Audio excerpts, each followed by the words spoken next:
Welcome everybody. This is Alan with Daily Armor of God. Thank you so much for joining me today. Hope you're all doing well. This is my Finishing the Bible 1 Year project, and we are on day 90. And today we are in 1 Samuel, and we're going to be reading 18, 19, and 20. So last time we read, basically David had killed Goliath, and that would just be epic to see. So epic. So yeah, and then now Saul had brought David before him and was like, "Where are you from?" Or no, who is your dad? I think that's what he asked. Who is your dad? Not where are you from. And so he told him his dad, and then here we are here, which it says Jonathan David up here. I don't know why, but I guess let's read and find out. 1 Samuel 18:1. Let us go. And it came to pass, when he had made an end to speaking unto Saul, that the soul of Jonathan was knit with the soul of David, and Jonathan loved him as his own soul. And Saul took him that day, and would let him go no more home to his father's house. Then Jonathan and David made a covenant, because he loved him as his own soul. So, like brothers. Jonathan stripped himself to the robe that was upon him, and gave it to David, and his garments, even to his sword, and to his bow, and his girdle. David went out whithersoever Saul sent him, and behaved himself wisely. And Saul set him over the men of war, and he was accepted in the sight of all people, and also in the sight of Saul's servants.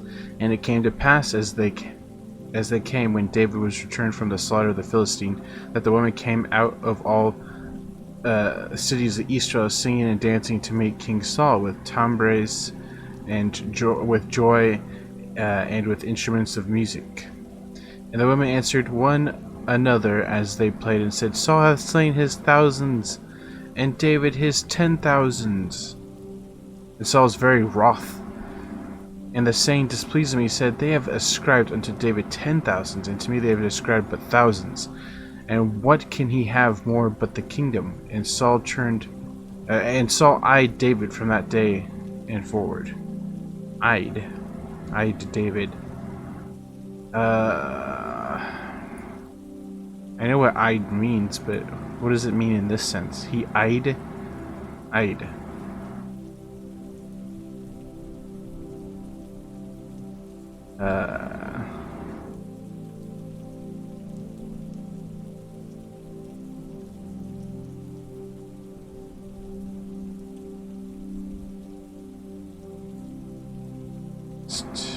Okay, there's some creepy photos when you type in eyed.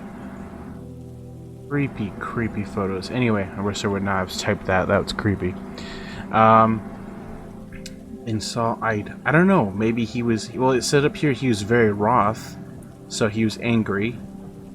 He was displeased, so maybe this means he was envious. Maybe hated him that day forward. Oh yeah, it says here Saul turns against David. And it came to pass on the morrow that the evil spirit from Elohim came upon Saul, and he prophesied in the midst of the house. And David played with his hand as at other times, and there was a javelin in Saul's hand. And Saul cast the javelin, for he said, I will smite David even to the wall with it.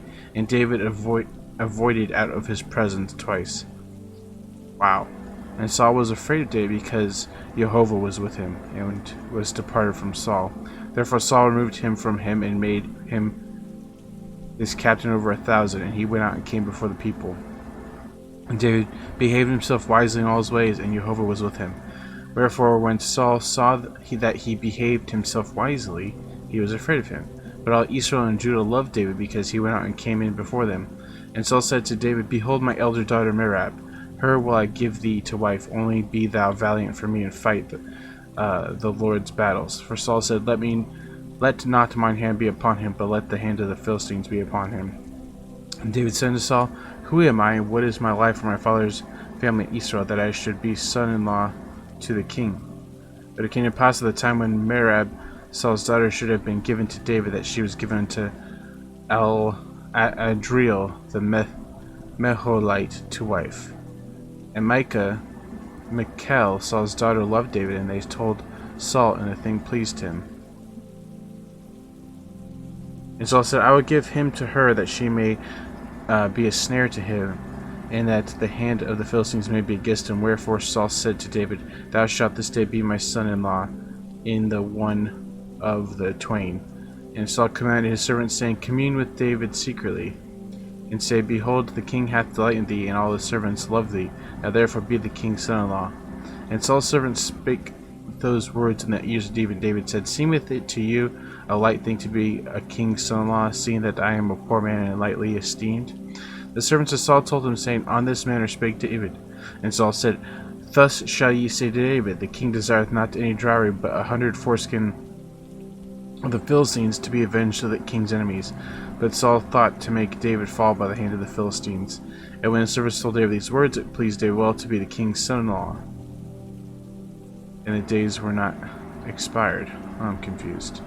Wherefore David arose and went, he and his men slew of the Philistines 200 men. David brought their foreskins, and they gave them in full tale to the king, that he might be the king's son-in-law. And Saul gave him Michal, his daughter, to wife. And Saul saw and knew that Jehovah was with David, and that Michal, Saul's daughter, loved him. And Saul was yet the more afraid of David, and Saul became David's enemy continually. Then the princes of the Philistines went forth, and came to pass, after they went forth, that David behaved himself more wisely than all the servants of Saul, so that his name was much set by. 1 Samuel 19. And Saul spake to Jonathan his son, and to all his servants, that they should kill David. Wow. But Jonathan, Saul's son, delighted much in David. And Jonathan told David, saying, Saul my father seeketh to kill thee. Now therefore I pray thee, take heed to thyself until the morning, and abide in a secret place, and hide thyself. And I will go out and stand beside my father in the field where thou art, and I will commune with my father of thee, and what I see, that I will tell thee. And Jonathan spake good of David unto Saul his father, and said unto him, Let not the king sin against his servant, against David, because he hath not sinned against thee, and because his works have been to thee ward very good. For he did put his life in his hand, and slew the Philistine, and Jehovah wrought a great salvation for all Israel. Thou sawest it, and didst rejoice. Wherefore when wilt thou sin against the innocent blood, to slay David without a cause? And Saul hearkened unto the voice of Jonathan, and Saul sware, As Jehovah liveth, he shall not be slain. And Jonathan called David, and Jonathan shewed him all these things, and Jonathan brought David to Saul. And he was in his presence as times past. And there was wars again, and David went out and fought with the Philistines, and slew them with a great slaughter, and they fled from him. And the evil spirit of Jehovah was upon Saul, as he sat in his house with his javelin in his hand, and David played with his hand. And Saul sought to smite David even to the wall with a javelin, but he slipped away out of Saul's presence, and he smote the javelin to the wall, and David fled and escaped that night. So he broke the promise. So Saul just slipping farther away from God, and breaking all his promises, and wanting to kill David for no good reason. Saul also sent messengers unto David's house to watch him, to slay him in the morning. And Michal, David's wife, told him, saying, If thou save not thy life tonight, tomorrow thou shalt be slain. So Michal let David down through a window, and he went and fled and escaped. Michal took an image, and laid it in the bed, and put a pillow of goat's hairs for his bolster, and covered it with a cloth. And when Saul sent messengers to take David, she said, He is sick. And Saul sent the messengers again to see David, saying, Bring him up to me in the bed, that I may slay him. And when the messengers were come in, behold, there was an image in the bed with a pillow of goat's hairs for his bolster. And Saul said unto Michal, Why hast thou deceived me so, and sent away mine enemy, that he is escaped? And Michal answered Saul, He said unto me, Let me go, why should I kill thee? David fled and escaped, and came to Samuel to Ramah, and told him all that Saul had done to him. David fled and escaped, and came to Shemuel to Ramah, and told him all that Saul had done to him. And he and Shemuel went and dwelt in Naioth. And it was told Saul, saying, Behold, David is at Naioth in Ramah. And Saul sent messengers to take David. And when they saw the company of the prophets prophesying, and Shemuel standing as appointed over them, the spirit of Elohim was upon the messengers of Saul, and they also prophesied. And when it was told Saul, he sent other messengers, and they prophesied likewise. And Saul sent messengers again the third time, and they prophesied also. And then went he also to Ramah, and came to a great well that is in Shechu. And he asked and said, Where are Shemuel and David? And one said, Behold, they be at Naioth in Ramah. And he went thither to Naioth in Ramah, and the spirit of Elohim was upon him also. And he went on and prophesied until he came to Naioth in Ramah. And he stripped off his clothes also, and prophesied before Shemuel in like manner, and laid down naked all at day and all at night. Wherefore they say, Is Saul among the prophets? 1 Samuel 20. And David fled from Naioth in Ramah, and came and said before Jonathan, What have I done? What is my iniquity? And what is my sin before thy father, that he seeketh my life? And he said to him, Elohim forbid, thou shalt not die. Behold, my father will do nothing either great or small, but that he will shoot at me. And why should my father hide this thing from me? It is not so. And David sware moreover, and said, Thy father certainly knoweth that I have found grace in thine eyes. And he saith, Let not Jonathan know this, lest he be grieved. But truly as Jehovah liveth, and as thy soul liveth, there is but a step between me and death. Then Jonathan said unto David, Whatsoever thy soul desireth, I will even do it for thee. And David said unto Jonathan, Behold, tomorrow is the new moon, and I should not fail to sit with the king at meat. But let me go that I may hide myself in the field unto the third day at even. If thy father at all miss me, then say, David earnestly asked leave of me, that he might run to Bethlehem his city, for there is yearly sacrifice there for all the family. If he say thus, It is well, thy servant shall have peace. But if he is very wroth, then be sure that evil is determined by him. Therefore thou shalt deal kindly with thy servant, for thou hast brought thy servant into a covenant of Jehovah with thee. Notwithstanding, if there be in me iniquity, slay me thyself, for what shouldst thou bring me to thy father? And Jonathan said, Far be it from thee, for if I knew certainly that evil were determined by my father to come upon thee, then would not I tell it thee? Then said David to Jonathan, Who shall tell me? Or what if thy father answer thee roughly? Jonathan said unto David, Come, and let us go out in the field. And they went out both of them in the field. And Jonathan said to David, O Lord, O Jehovah Elohim of Israel, when I have sounded my father about tomorrow any time or the third day, and behold, if there be any good toward David, then I then send not unto thee and shew it thee. Okay, all this is confusing, guys. I'm having some difficulty understanding this whole chapter here. Basically, like, he's on the run. I don't get what the whole prophesying thing was all about. I don't get this conversation between Jonathan and David. I don't understand this chapter at all. But let's continue.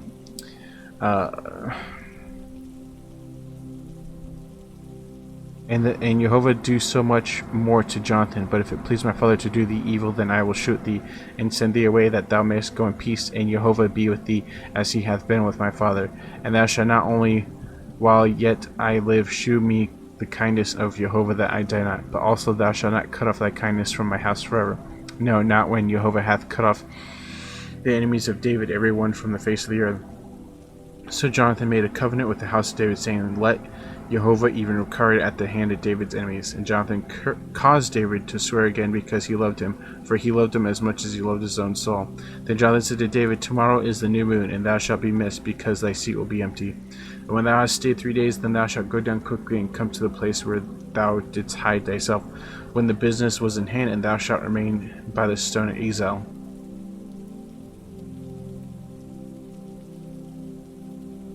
And I will shoot 3 arrows on the side thereof, as though I shot at a mark.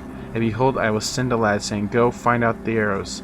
And if I expressly say unto the lad, Behold, the arrows are on the side of thee, take them, then come thou, for there is peace to thee, and no hurt, as Jehovah liveth. But if I say thus unto the young man, Behold, the arrows are beyond thee, go thy way, for Jehovah hath sent thee away. And as touching the matter which thou and I have spoken of, behold, Jehovah be between thee and me forever. So David hid himself in the field. And when the new moon was come, the king sat down to eat meat, and the king sat upon his seat, as other times, even upon a seat by the wall. And Jonathan arose and ever sat by Saul's side, and David's place was empty. Nevertheless, Saul spake not anything that day, for he thought something hath befallen him. He is not clean, surely he is not clean. And it came to pass on the morrow, which was the second day of the month, that David's place was empty. And Saul said unto Jonathan his son, Wherefore cometh not the son of Jesse to meat, neither yesterday nor today? And Jonathan answered Saul, David earnestly asked leave of me to go to Bethlehem. And he said, Let me go, I pray thee, for our family hath a sacrifice in the city, and my brother he hath commanded me to be there. And now, if I have found favor in thine eyes, let me get away, I pray thee, and see my brother. Therefore he cometh not into the king's table. Then Saul's anger was kindled against Jonathan, and he said unto him, Thou son of the perverse rebellious woman, I do not know that thou hast chosen the son of Jesse to thine own confusion, and unto the confusion of thy mother. What? I don't understand what's going on here. For as long as the son of Jesse liveth upon the ground, thou shalt not be established, nor thy kingdom. Wherefore now send and fetch him unto me, for he shall surely die. And Jonathan answered Saul his father, and said unto him, Wherefore shall he be slain? What hath he done? And Saul cast a javelin at him to smite him, whereby Jonathan knew that it was determined of his father to slay David. Jonathan arose from the table in fierce anger, and did eat no meat the second day of the month, for he was grieved for David, because his father had done him shame. And it came to pass in the morning that Jonathan went out to the field at the time appointed with David, and a little lad with him. And he said unto the lad, Run, find out now the arrows which I shoot. And as the lad ran, he shot an arrow beyond him. And when the lad come to the place of the arrow which Jonathan had shot, Jonathan cried after the lad, and said, Is not the arrow beyond thee? And Jonathan cried after the lad, Make speed haste, stay not. And Jonathan's lad gathered up the arrows and came to his master. But the lad knew not anything, only Jonathan and David knew the matter. And Jonathan gave his artillery unto his lad, and said, Go, carry them to the city. And as soon as the lad was gone, David arose out of place toward the south, and fell on his face to the ground, and bowed himself 3 times. They kissed one another, and wept one with another, until David exceeded. And Jonathan said to David, Go in peace, forasmuch we have sworn both of us in the name of Jehovah, saying, Jehovah be between me and thee, and between my seed and thy seed forever. And he arose and departed, and Jonathan went into the city. Basically, from what I can surmise from the situation is, they were talking, saying, let me just sum it up. I don't know if this is true or not, but basically Jonathan was like, let me go to my father and test the waters and see what's going on. And then Saul was like, I'm gonna kill David, his whole thing that he normally said. And then Jonathan got mad at him, came, and was like, okay, David, this conversation we had about whether or not you can come back to the city or you have to leave? Yeah, you're gonna have to leave because my father's cray-cray. So David was like, okay, I'm gonna miss you, bro. And Jonathan was like, I'm gonna miss you too, bro. And then they hugged, went their separate ways. That's sad. They're like brothers, and yeah. Because Saul is crazy. Saul is crazy. What is going on? But we're going to find out tomorrow, because that's the end of today. Here is the daily promise. He that overcometh shall inherit all things, and I will be his God, and he shall be my son. Revelation 21:7. And here's the reflection, and I quote, echoing the testimony of his promise to the nation Israel, God speaks thus to the overcoming church, I will be your God, and you will evermore be my people. The Father's love is great. It is a beauty to behold. Ever and beyond the end of the days will God's majesty remain, and we, his people, shall endure and praise his name forever. End quote. Very good stuff there, guys. So I'm just going to pray. Dear Jehovah, our Elohim, thank you for today, and thank you for everything you've done for us. Thank you that we're able to read your word, and I pray that we can learn and grow and get closer to you. Please draw closer to us.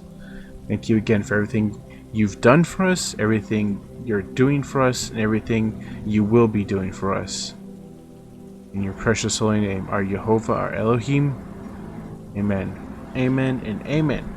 So guys, thank you so much for joining me today, listening. Hope you have a good evening, morning, night, wherever you're at. And as always, TTFN. Ta-ta for now. Take care, God bless, and put God first in everything you do. Shalom.